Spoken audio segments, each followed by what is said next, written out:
ಮದುವೆ ಮನೆಗೆ ಹೋಗಿದ್ದ ಆ ಹೆಣ್ಮಗಳು ಇದ್ದಕ್ಕಿದ್ದಂತೆ ಕಣ್ಮರೆಯಾಗಿದ್ಲು. ಕೊಲೆಯ ಸೀನ್ ಕ್ರಿಯೇಟ್ ಮಾಡಿ ಪ್ರಿಯಕರನ ಮನೆ ಸೇರ್ಕೊಂಡಿದ್ಲು. ಆಂಟಿಯ ಜನ್ಮ ಜಾಲಾಡೋದಕ್ಕೆ ಶುರು ಮಾಡಿದ ಪೊಲೀಸರು ಪೋಲಿ ಆಂಟಿಯ ಪ್ರೇಮ ಕತೆ ಬಿಚ್ಚಿಟ್ಟಿದ್ದಾರೆ. ಇವಳು ಕಣ್ರಿ ಕಲಿಯುಗದ ಸತಿಶಿರೋಮಣಿ. ಇಂಥವಳನ್ನ ಮೂರು ಲೋಕ ಸುತ್ತಾಡಿದ್ರೂ ಹುಡುಕೋದಕ್ಕಾಗಲ್ಲ. ಮಳ್ಳಿ ಮಳ್ಳಿ ಮಂಚಕ್ಕಿಷ್ಟು ಕಾಲು ಅಂದ್ರೆ ಮಂಚದ ಕೆಳಗೆ ಕಣ್ಣಾಡಿಸಿಲ್ಲ ಅನ್ನೋ ಮಿಂಚುಳ್ಳಿ ಇವಳ ಈ ರೀಲ್ಸ್ಗೂ ಈಗ ಮಾಡ್ಕೊಂಡಿರೋ ಕಳ್ಳಾಟಕ್ಕೂ ಸರಿಯಾಗಿ ಸೂಟ್ ಆಗ್ತಿದೆ ಬಿಡಿ.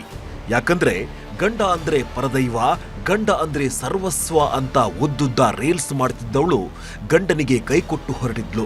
ಬಿಹಾರದ ಅಂಕಲ್ ಆಸೆಗೆ ಕಟ್ಕೊಂಡ ಗಂಡನಿಗೆ ಗೋಲಿ ಹೊಡೆದಿದ್ದಾಳೆ. ಕೆರೆ ಪಕ್ಕದಲ್ಲಿ ಬಟ್ಟೆ ಜೊತೆ ಒಳ ಉಡುಪು ಬಿಸಾಡಿ ಕ್ರೈಮ್ ಸೀನ್ ಸೃಷ್ಟಿ ಮಾಡಿದವಳು ಪ್ರಿಯಕರನ ಜೊತೆಗೆ ಪರಾರಿಯಾಗಿದ್ಲು. ಇನ್ನೇನು ಇವಳ ಕಥೆಯೇ ಮುಗಿದೋಯ್ತು ಅಂತ ಊರವರೆಲ್ಲ ಮಾತಾಡೋಕೆ ಶುರು ಮಾಡಿದ್ರು. ಆಗ್ಲೇ ನೋಡಿ ಚಿಣಿಮಿಣಿ ಆಂಟಿಯ ಚಿನ್ನಾಟದ ಕಥೆಯನ್ನ ಪೊಲೀಸರು ತೆರೆದಿಟ್ಟಿದ್ದು.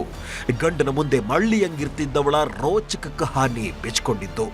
ನಾನು ಹೆಂಡತಿ ಸಾಯವರೆಗೂ ಚೆನ್ನಾಗಿರ್ತಿತ್ತು. ಸಾವು ಕೂಡ ನನ್ನ ನಿನ್ನ ಬೇರೆ ಮಾಡೋ ಮಾತೇ ಇಲ್ಲ ಎನ್ನ. ಕಿಲಾಡಿ ಆಂಟಿಯ ಕಣ್ಣ ಮುಚ್ಚಾಲೆ ಆಟಕ್ಕೆ ಬಿತ್ತು ಬ್ರೇಕ್. ರಂಗೀಲ ರಸಗುಲ್ಲ ಮ್ಯಾನೇಜರ್ ಜೊತೆ ಖುಲ್ಲಂ ಖುಲ್ಲಾ. ಇವಳು ಅಂತಿಂತ ಆಸಾಮಿಯಲ್ಲ ಬಿಡಿ. ಬೆರಳು ತೋರಿಸಿದ್ರೆ ಅಂಗೈಯನ್ನೇ ನುಂಗೋ ಮದನ ಕಾಮಿನಿ. ಈಕೆ ಹೆಸರು ಪ್ರಿಯಾಂಕಾ ಅಂತ. ನೋಡೋದಕ್ಕೂ ಚೆಂದುಳ್ಳಿ ಇದ್ದಂಗವಳೆ.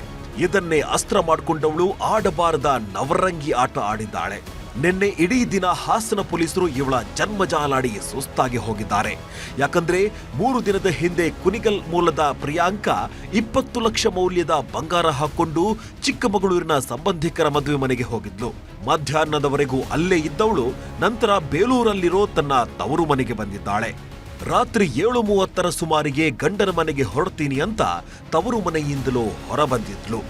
ಇದಾದ ಸ್ವಲ್ಪ ಹೊತ್ತಲ್ಲೇ ಬಸ್ ಸ್ಟ್ಯಾಂಡ್ಗೆ ಬಂದವಳು ಸಂಬಂಧಿಕರೊಬ್ಬರಿಗೆ ಫೋನ್ ಮಾಡಿ ಮಾತಾಡಿದ್ಲು. ಅದೇ ಕೊನೆ. ಆಮೇಲೆ ಈಕೆಯ ಸಂಪರ್ಕವೇ ಸಿಕ್ಕಿರಲಿಲ್ಲ. ಫೋನ್ ಮಾಡಿದ್ರೆ ಮೊಬೈಲ್ ಕೂಡ ಸ್ವಿಚ್ ಆಫ್ ಆಗಿತ್ತು. ಈ ಆತಂಕದ ಮಧ್ಯೆ ಹಾಸನ ತಾಲೂಕಿನ ಕಲ್ಕೆರೆ ಗ್ರಾಮದ ಕೆರೆ ಪಕ್ಕದಲ್ಲಿ ಈಕೆಯ ಬಟ್ಟೆ ಒಳ ಉಡುಪುಗಳೆಲ್ಲ ಪತ್ತೆಯಾಗಿದ್ವು. ಹೀಗಾಗಿ 10 ಅನುಮಾನ ಕಾಡೋದಕ್ಕೆ ಶುರುವಾಗಿತ್ತು. ಯಾರೋ ಮೈ ಮೇಲಿದ್ದ ಚಿನ್ನಾಭರಣಕ್ಕಾಗಿ ಅತ್ಯಾಚಾರ ಮಾಡಿ ಕೊಲೆ ಮಾಡಿರ್ಬೋದು ಅಂತ ಊರವರೆಲ್ಲ ಮಾತಾಡೋಕೆ ಶುರು ಮಾಡಿದ್ರು. ತನಿಖೆಗಿಳಿದ ಪೊಲೀಸರು ತಲೆ ಕೆಡಿಸಿಕೊಂಡು ಹುಡುಕಾಟ ನಡೆಸಿದ್ರು. ಊರಿಗೆ ಹೋಗಿ ಊರಲ್ಲೆಲ್ಲ ಇದ್ದು 5 ಗಂಟೆ ಮೇಲೆ 6 ಗಂಟೆ ಊರಿಂದ ಹೊರಟಿದ್ದಾರೆ. 6:15ಗೆ ಫೋನು ಮಾಡಿದ್ದಾರೆ ನಮಗೆ, ಊರಿಂದ ಹೊರಡ್ತಾ ಇದ್ದೀನಿ ಬರ್ತೀನಿ ನಾನು ಅಂತ. 6:15ಗೆ ಮಗನ ಹತ್ರನೂ ಸಹ ಮಾತಾಡಿ ಬರ್ತಾ ಇದ್ದೀನಿ ಅಂತ ಹೇಳಿದ್ರು. ಆಮೇಲೆ 8:15ಯಿಂದ ಫೋನ್ ಸ್ವಿಚ್ ಆಫ್ ಬರ್ತಾ ಇದೆ, ಫೋನ್ ಸಿಗ್ತಾ ಇಲ್ಲ. ಕೈಮರ ಬಸ್ ಹಟ್ಟಿದ್ದಾರೆ, ಅಲ್ಲಿಂದ ಬೇಲೂರು ಬಂದು ಬೇಲೂರಿಂದ ಬಂದ ಮೇಲೆ ನಮಗೆ ಫೋನ್ಗೆ ಸಿಗ್ತಾ ಇಲ್ಲ. ತನಿಖೆ ಶುರು ಮಾಡಿದ ಹಾಸನ ಪೊಲೀಸರಿಗೆ ಪ್ರಿಯಾಂಕಳನ್ನ ಪತ್ತೆ ಹಚ್ಚೋದೇ ದೊಡ್ಡ ಸವಾಲಾಗಿತ್ತು. ಅಗ್ನಿಶಾಮಕ ತಂಡದ ಜೊತೆಗೆ ಡ್ರೋನ್ ಮೂಲಕ ಹುಡುಕಾಡಿದ್ರೂ ಸಣ್ಣ ಸುಳಿವು ಸಿಕ್ಕಿರಲಿಲ್ಲ. ಹೀಗಾಗಿ ಮುಳುಗು ತಜ್ಞ ಈಶ್ವರ್ ಮಲ್ಪಿಯನ್ನ ಕರೆಸಿ ಇಡೀ ಕೆರೆ ಹುಡುಕಾಡಿದ್ರು. ಆಗಲೂ ಯಾವುದೇ ಸುಳಿವು ಇರಲಿಲ್ಲ. ಹೀಗಾಗಿ ಹಾಸನ ಎಸ್ಪಿ ಶುಭನ್ವಿತ 3 ತಂಡ ರೆಡಿ ಮಾಡಿದ್ರು. ಆಗ್ಲೇ ನೋಡಿ ಒಂದೊಂದೇ ಕಥೆ ಬೆಚ್ಕೊಳ್ಳೋದಕ್ಕೆ ಶುರುವಾಗಿದ್ದು. ಪ್ರಿಯಾಂಕಳ ಮೊಬೈಲ್ ನೆಟ್ವರ್ಕ್ ಜೊತೆಗೆ ಸಿಡಿಆರ್ ದಾಖಲೆಯನ್ನ ಪರಿಶೀಲಿಸಿದಾಗ ಅಪರಿಚಿತ ವ್ಯಕ್ತಿಯ ಮಾಹಿತಿ ಸಿಕ್ಕಿತ್ತು. ಆತನ ನೆಟ್ವರ್ಕ್ ಜಾಲಾಡಿದಾಗ ಕುಣಿಗಲ್ನಲ್ಲಿ ಇರೋ ಸುಳಿವು ಸಿಕ್ಕಿದೆ. ಹೀಗಾಗಿ ಪೊಲೀಸರ ತಂಡ ಸೀದಾ ಕುಣಿಗಲ್ಗೆ ಹೋಗಿದೆ. ಅಪರಿಚಿತನಿಂದ ಮನೆಯ ಬಾಗಿಲು ತಟ್ಟುತ್ತಿದ್ದಂತೆ ಪ್ರಿಯಾಂಕಾ ಕಣ್ಣಿಗೆ ಬಿದ್ದಿದ್ದಾಳೆ. ಕಾಲ್ ಡೀಟೇಲ್ಸ್ ಮತ್ತೆ ಸಿಸಿಟಿವಿ ನೋಡುವಾಗ ನಮಗೆ ಕೆಲವು ಕ್ಲೂಸ್ ಸಿಕ್ಕಿತ್ತು. ಆ ಕ್ಲೂಸ್ ಮೇಲೆ ವರ್ಕೌಟ್ ಮಾಡಿಕೊಂಡು ನಾವು ಕುಣಿಗಲ್ಗೆ ಒಂದು ಟೀಮ್ ಕಳಿಸಿದೀವಿ. ಅಲ್ಲಿ ನಮಗೆ ಅವರು ಸಿಕ್ಕಿದ್ದಾರೆ, ಅವರು ಸುರಕ್ಷಿತ ಇದ್ದಾರೆ, ಬದುಕಿದ್ದಾರೆ. ಅವರಿಗೆ ರಿಕವರ್ ಮಾಡಿಕೊಂಡು ನಾವು ಇಲ್ಲಿ ವಾಪಸ್ ಬಂದಿದ್ದೀವಿ. ಬಿಹಾರ ಮ್ಯಾನೇಜರ್ ಜೊತೆ ಆಂಟಿ ಜಿಂಗಾಲಾಲ.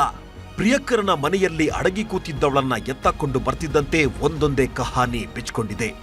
ಇವನೇ ನೋಡಿ ಈ ಪರಮ ಪಾವನೆಯ ಮನಸ್ಸು ಕದ್ದ ಮದನ ಮನಮೋಹನ. ಈತನ ಹೆಸರು ಡೇವಿಡ್ ಅಂತ. ಬಿಹಾರ ಮೂಲದ ಈತ ಕುಣಿಗಲ್ನ ಫ್ಯಾಕ್ಟರಿಯೊಂದರಲ್ಲಿ ಮ್ಯಾನೇಜರ್ ಆಗಿ ಕೆಲಸ ಮಾಡ್ತಿದ್ದ. ಅದೇ ಫ್ಯಾಕ್ಟರಿಯಲ್ಲಿ ಪ್ರಿಯಾಂಕಾ ಕೂಡ ಕೆಲಸ ಮಾಡ್ತಿದ್ಲು. ಆಗ್ಲೇ ನೋಡಿ ಇವರಿಬ್ಬರ ಮಧ್ಯೆ ಪ್ರೇಮದಾಟ ಶುರುವಾಗಿದ್ದು. ರೀಲ್ಸ್ ಆಂಟಿಯ ರಂಗೀಲ ಲೈಫ್ಗೆ ಮರುಳಾಗಿ ಪ್ರಿಯಾಂಕಾಳ ಪ್ರೇಮ ಪಾಶದಲ್ಲಿ ಬಂಧಿಯಾಗಿದ್ದ. 11 ವರ್ಷದ ಹಿಂದೆ ಮದುವೆಯಾಗಿದ್ದ ಪ್ರಿಯಾಂಕಾಗೆ 4ನೇ ಕ್ಲಾಸ್ನ ಮಗನಿದ್ದಾನೆ. ಬಂಗಾರದಂಥ ಗಂಡ ಕಲ್ಗುಂಡಿಯಂತಿದ್ದಾನೆ.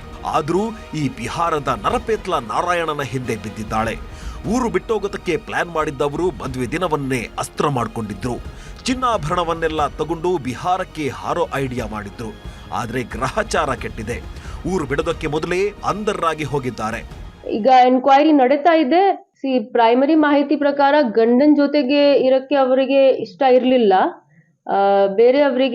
ಬೇರೆಯವರ ಜೊತೆಗೆ ಸಂಸಾರ ಮಾಡಲಿಕ್ಕೆ ಅವರದು ಪ್ರೈಮರಿ ಮಾಹಿತಿ ಪ್ರಕಾರ ಪ್ಲಾನ್ ಇತ್ತು. ಅದಕ್ಕೆ ಈ ತರ ಅವರು ಮಾಡಿದ್ದಾರೆ.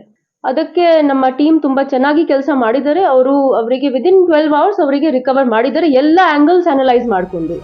ಒಟ್ನಲ್ಲಿ ಹಾಸನ ಜಿಲ್ಲೆಯಲ್ಲಿ ಸಂಚಲನ ಸೃಷ್ಟಿಸಿದ್ದ ನಾಪತ್ತೆ ಪ್ರಕರಣಕ್ಕೆ ತೆರೆಬಿದ್ದಿದೆ. ಗಂಡ ಮಗನನ್ನ ಬಿಟ್ಟು ಬಿಹಾರಿ ಪ್ರಿಯಕರನ ಜೊತೆ ಜೂಟಾಗೋದಕ್ಕೆ ನೋಡಿದ್ದವಳು ಲಾಕ್ ಆಗಿದ್ದಾಳೆ. ಕೃಷ್ಣ ಇಬ್ಬೀಡು, ನ್ಯೂಸ್ 18 ಹಾಸನ.